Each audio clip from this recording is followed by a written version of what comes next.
അപ്പോൾ ജൂൺ 15 മുതൽ സ്ത്രീകൾക്ക് KSRTC ഓർഡിനറി ബസ്സുകളിൽ സൗജന്യ യാത്രയായിരിക്കുമെന്നുള്ള കാര്യം ഒന്നുകൂടി ഉറപ്പിച്ചു പറയുകയാണ്. ഇന്ദിരാ ഗ്യാരണ്ടിയിലെ പ്രഖ്യാപനം മന്ത്രിസഭ അംഗീകരിച്ചു. കൂടുതൽ സർവീസുകളിലേക്ക് നീട്ടുന്നത് പഠിച്ച ശേഷമെന്ന് മുഖ്യമന്ത്രി.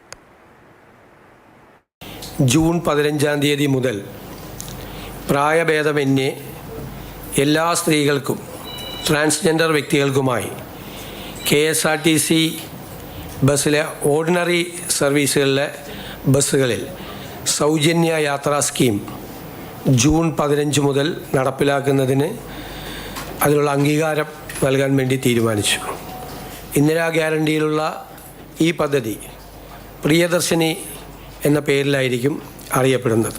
വരുമാനം കണക്കാക്കിയിട്ടില്ല, പ്രായം കണക്കാക്കിയിട്ടില്ല, കണ്ടീഷൻസ് ഒന്നും ഇല്ലാതെ ആദ്യം ഓർഡിനറി ബസ് സർവീസിലാണ് ആദ്യഘട്ടത്തിൽ ഈ പദ്ധതി സൗജന്യ യാത്ര തീരുമാനിച്ചിരിക്കുന്നത്.